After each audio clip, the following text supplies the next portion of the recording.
There's just something that compels about the Dragon Age games. Fundamentally, Dragon Age Origins was a flawed but profound exploration of a deep world that was at once both alien and familiar. The sequel, Dragon Age 2, was burdened by the corners cut in short development time and a perceived need to deliver a game that was a bit more like Mass Effect. From this point onward, the fate of the third game was uncertain. A game that delivered a more graphically advanced experience, with greater gameplay variety than the second game, would probably have been a no-brainer, but there's another series of expectations attached to the title by the first game, namely that it be more varied in its digital environments, its character relationships, its player-character backgrounds, its opportunities for exploration, and so on and so forth. More and more variety was the name of the game. I say all of this with the implicit desire to communicate that Dragon Age Inquisition is not only my favorite Dragon Age game, it is quite possibly one of my favorite RPGs of all time. It strides in taking the positives from the previous games and transforming them into something deep, profound, and artistically unique among fantasy role-playing games cannot be overstated. Did you like that scene in the Elder Scrolls V Skyrim when you could bring the Imperials and Stormcloaks to High Hrothgar to negotiate a ceasefire? Did you love hunting Draconids in The Witcher 3? Did you enjoy the comfortable hub areas of the Dark Souls games, or the medieval setting of the Fable games? Did you love getting to know your companions in Pillars of Eternity or Baldur's Gate 3? If you answered yes, there's a distinct possibility that there's something in Dragon Age Inquisition for you. It's a beautiful game which profoundly touched my heart, and one of these days, I want to look back and say I spilled enough ink singing its praises. There are probably a few common criticisms which Dragon Age 2 faced that could retrospectively have motivated the changes in Inquisition. A few of these can be observed in passing. People thought Origins was great because it allowed players to play through different backgrounds, and DA2 swept players into a single background, so Inquisition added backgrounds associated with the player's custom race as a middle ground. People liked that Origins had such dedicated world building, the subject of an entirely different essay, and DA2 added to this in a pretty limited way as far as the base game was concerned, so Inquisition opens by building on DA2 while still doing a ton to advance the general world state of Thedas over the course of the game. People liked the idea of the Qunari from Origins, although there wasn't much to go on, and critiqued how DA2 made the Qunari seem more generic, mostly due to limited encounters and models, but also due to the more exaggerated alterations with the horns. So Inquisition mediated the new with the old, and gave variety in Qunari presentation that reconciled both games. I could go on, probably, but you get the idea. Inquisition revitalized the Dragon Age franchise in a pretty major way. Although it's fully voiced and seemingly structured with the intent of its plot advancing further games in a particular fashion, which potentially limits the ways in which the player character can interact and express the player's chosen identity, I see it as a huge success for the franchise, both socially in terms of how many fans I've seen it cultivate, and artistically for everything it tried to be. Player choice bumping up against intended gameplay is a classic case of soft design butting heads with spiky design. While the answer as to how to structure a role-playing game may seem simple at first blush, it often isn't. The conventional idea that remains as a through line in much of this discourse is, as you might have imagined, player freedom, and there's arguably no better way to engage with this idea than in the choice to structure Dragon Age as more of an open-world experience in Inquisition than it had ever been before, leading to arguably the game's greatest stumbling block for getting new players started, for getting old players to start again on a new playthrough, and for keeping players overall engaged. In his sequel to Against World Building and Other Provocations, titled The Snare of the Tree and Other Perilous Seductions, a series of reflections on troubles encountered in designing games, Alexis Kennedy writes that, quote, "More is generally more. If a case of wine comes with an extra bottle, that feels like good value. If a bottle is missing, that feels like a con. This is the reasoning that leads inevitably to bullet point box-back boasts, like more than 40 levels, or indeed more than 100 skills. Quantity in art doesn't substitute for quality. This is no more news in games than anywhere else. More than 20 years ago, Eric Wolpaw wrote with characteristic savagery, 'I know what you're thinking. The tram ride in Half-Life was good, so one that's 10 times as long must surely be 10 times better.' I can't argue with that logic. I even worked the numbers on a graphing calculator. All I can say is that math does not correspond with our experience. So why do we do it? The first reason, as so often, is commercial pragmatism. There is no memo a studio head can send, no control they can turn, no spreadsheet row they can edit, which will increase the quality of a game by 10%. But their toolbox seethes with tools they can use to increase the budget or the team headcount or the scope. Equally, there is no Photoshop filter to make a promotional image more appealing, and no reliable way to make its promotional copy more compelling. But you can always turn the numbers up. What sounds better? More than 100,000 words or more than 200,000 words? Given two unknown products at the same price, a customer will buy the one with twice as many words in. That last sentence was nonsense. If you believed it, don't feel bad. It sounded plausible to me even as I was typing it. We do make that kind of choice between commodities. When you're deciding which EV to buy, 250 miles range is much more appealing than 200. But we rarely make that kind of choice between experiences. When you're deciding which film to watch, 140 minutes is not much more appealing than 100. Kennedy is being playful, but fundamentally I think his argument holds up. More is generally more is not always better. It certainly would be convenient for someone, I assume, if books could be judged in their quality on the basis of word count, or if games could be judged in their quality on the basis of estimated playtime. Were it so easy? Quality in art invokes an inevitable subjectivity. As such, when judging the quality of a game, it is far less important whether the game is bad or good than what one means by saying that the game is bad or good, a subject Kennedy also explores. Gamers often mistake the question of whether a game is good or bad for the key question in how or whether to engage with the game at all, in my opinion. Furthermore, they often mistake the question if we must use the shorthand of game good or game bad, while why that might even be the case for an invitation to apply the label more thoroughly. So, in discussions about games, debates often center hotly around whether a game is good or bad and only reduce down to which parts are good or bad. There is rarely, if ever, any interrogation of how changing the way we think about games might benefit our understanding of them, probably because the ability to declare what is good or bad does not benefit from understanding elements of game design that don't fit neatly into that system or any other rating system devised primarily for product reviews. The nature of the game itself then becomes irrelevant to its function as a rhetorical tool in discussions about the idea of the game, except when convenient for the person making the proclamation. A lot of discussions around art take place on this faulty basis in the age of the internet. Dragon Age Inquisition has a quality that I see as rather interesting in the same way its two predecessors did, precisely because, just as in the other cases, this quality is a fault by some metrics and a strength by others. In an essay about Dragon Age Origins and world-building, I discuss the manner in which the provocative and deep world-building of Origins comes with the side effect of the approach to the writing of the game, being downstream from its other design elements in many ways, becoming unsustainable. Gamers, or players of games, often lament the changing identity of the Dragon Age series, a subject worthy of its own essay, but to be frank, it was simply inevitable. The begging for every decision to have weight, diversity of choice, and carry over to the next game is an incredibly large ask, conceptually probably a lot larger than most people understand.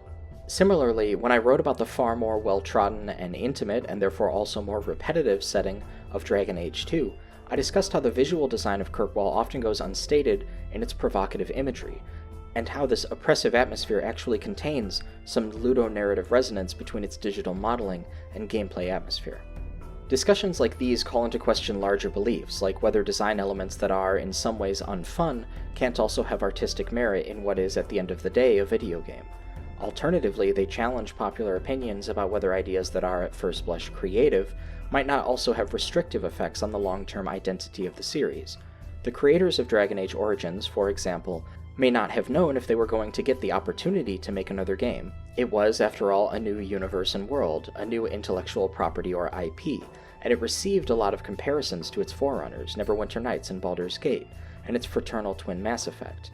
It's hard to think in what-ifs, and I've seen some suggestion that the full lore and world of Thedas had its story broadly understood behind the scenes quite far back, but it seems quite clear to me that the series has evolved over time in ways that couldn't have been predicted by the developers of Origins. Seen in that light, it's understandable that they might have done things with that game that teams working on later games would either struggle to replicate or struggle to justify in a longer view of the direction of Dragon Age. Such is the life of an artist, a creator. You are bound by your past decisions and how their influence facilitates or constricts future choices. In this, as in so many things, art is like life. We can push against it or pull away from it, lean into it or move through it, but we cannot step into the same river twice. I imagine it must be frustrating to have one's own successful ventures become limitations. Perhaps I'll try having some successes myself one day, just to see how it feels. But regardless of what transforming over time did to Dragon Age, What's at least as interesting is how the developers respond. Inquisition to me, beyond anything else, feels like it's a game that knows what it is, and that's always a good sign artistically, even if it means we bounce off of an experience we don't find pleasurable. It just so happens I love this game better than any of the others in the series, but it's not an experience without some hiccups, and I've spoken to enough people put off by those shortcomings to know they aren't easily dismissed. With that in mind, take what I'm about to say in the larger context of my love for this game, and with the knowledge that because I love it, I want to take it seriously. The open-world design of Inquisition is part of its legacy from Origins. In Dragon Age Origins, the player can move from area to area using the map, and each area can be navigated in an open-ended fashion where you have quests that take you from place to place, or you have items to collect here and there, and you have enemies to defeat or cutscenes to trigger. Inquisition is like that, too, so some of the discrepancy in respect for the older title and disrespect for the newer title on any of those bases may seem to be driven by nostalgia. I'm sure that's part of it, but the way Inquisition's design distinguishes itself gives me some pause. It feels like a case of Kennedy's question. Less is not more is more, and less is less. More, however, is not better. Not always. When you drop into the Hinterlands, there's one piece of advice players will give you. Get out. It doesn't paint a pretty picture to immediately give your players freedom in a game and have them choosing something else. Importantly, however, players who enjoy Inquisition, and there have been many, don't badmouth the Hinterlands in the context of going there to defeat a dragon or complete the main quest in hushed whispers with Dorian whomst serveth cunt. That is to say, they don't critique the Hinterlands because it's a bad place to be, but rather because it's a bad place to have to be. In a similar fashion, getting stuck grinding away in the Western Approach, Storm Coast, or any other area, for me on my first playthrough it was the Fallowmire because I went there at too low a level, all sucks, because getting stuck sucks. The areas are mostly fine, and any frustrating elements pale in comparison to getting chain grappled by giant spiders in the deep roads. No one would ever suggest that Dragon Age Inquisition is bad or not as good as it could be specifically because it gives the player too much freedom.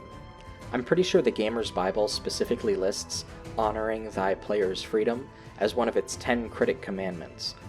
The bad news for evangelists of that doctrine is that I'm pretty sure it's entirely possible to have too much of a good thing, and every design decision in game design, practically speaking, will have a counter ramification for playing that game, such as can be inferred from being allowed to kill your companions in Origins. Yes, you could do that, but the freedom to do so does restrict your later available decisions. Whether this punishes or incentivizes creativity is technically a matter of perspective based off what value judgments are attached to which outcomes. In any case, by the popular convention of favoring greater player choice in role-playing games, Inquisition's decision to present the player with a ton of things to do and places to go seems like a strong decision. Many players, however, seem to bounce off of that design choice. I would posit that they do so because they are compelled to fight against what the game wants them to do by the power system. I should have mentioned earlier that the war table is the mechanism in the hub area by which the player unlocks major areas in the game. It's also where a lot of other fun stuff happens, and all those little controversial decisions and every little excellent bit of flavor they bring to the experience will have to wait for another day. This screen is huge for story developments, and that's the key thing you need to know about it. So imagine you're the player who wants to experience more of the story, or you're the player who wants to wander around the world. If you want to do either the former or the latter off the beaten path, you'll need to load into the Hinterlands, traverse around, complete some brief quests and tasks, then leave a bunch of other things undone, and promptly leave in order to jump to another area, do a little of the same, and continue onward through the world. Alternatively, if you prefer a full completion playstyle area by area, you'll be in the Hinterlands for a long time, seeing everything you could see there. This will, ironically, draw the player away from a certain amount of the story, which is why the path of least resistance without modding the game is jumping between areas to get a bunch of main story quests, meet a bunch of companions, and then grind through the open world areas to get up to par with the recommended level of the quest that makes up the next major story beat. Ultimately, I feel this playstyle actually works for me, specifically because the game's designers set up the world to introduce a regional quest every time you load into another area. That regional quest will generally tie into the player character's obligation as the Inquisitor. In this context, the pattern is actually to load into an area by paying the power toll, explore enough to find the one story beat or companion quest that you're there to find, explore the campsites and monuments and fade rifts along the way, Make your way to that one major objective, then peace out back to the hub for some more character interactions and war table operations, before then once again returning to the previous area for more of the same or another area for something else. If something else and something new, the player character will likely meet a new character and the player will be given a new idea of the true scope of the conflict.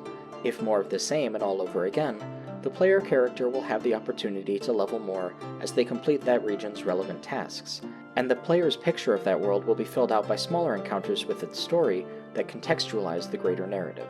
You hop back and forth from meeting the Iron Bull, an exciting new character in an exciting new place, to going back to the Hinterlands again to meet up with Blackwall, and on your way you help stabilize the region's Mage versus Templar conflict, and then you go back to the Fallowmire to rescue those Inquisition soldiers that Harding told you about the last time you were there.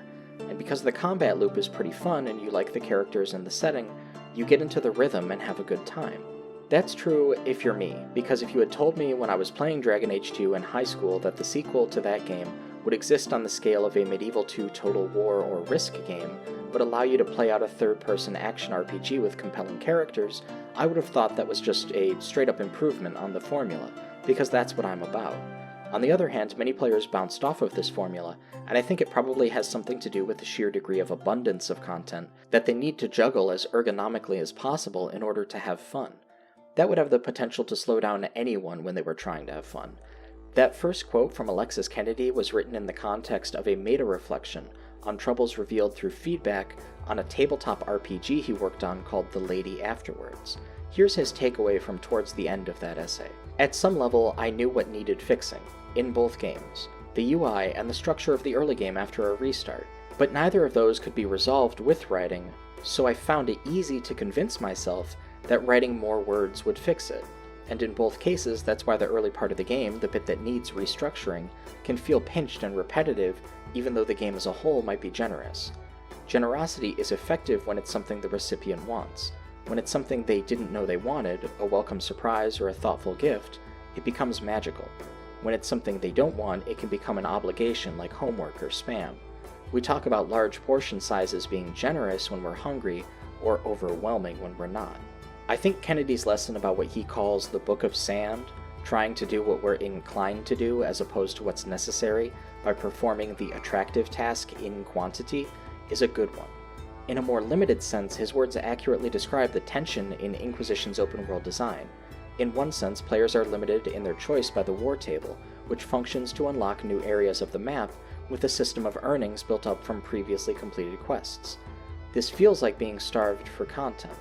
On the other hand, players are overwhelmed, practically drowning in content by being plopped down in the hinterlands of Ferelden immediately after they complete the tutorial and explore the first hub area. Games criticism has been conditioned by the exact kind of advertising and promotional language Kennedy references in the first quote. What is occurring here, I think, on behalf of many gamers and games critics who aren't people like Kennedy, is a fundamental disrespect of the medium generated by the accessibility of reading and writing. That is, the relative and recent historical accessibility of literacy in education, as compared with the new, underexplored, and disparate language used to criticize games from a design-first perspective. Kennedy writes about how adding writing could not have fixed the design problem in his game, which to me indicates a more profound understanding of the process of game design that likely arises from an experience as a game designer working with other game designers coupled with a career writing about games within the industry. I find his perspective so necessary precisely because people like this complete a puzzle for me. I am a writer and a critic of literature first, and any other mediums become accessible to me through that translation process.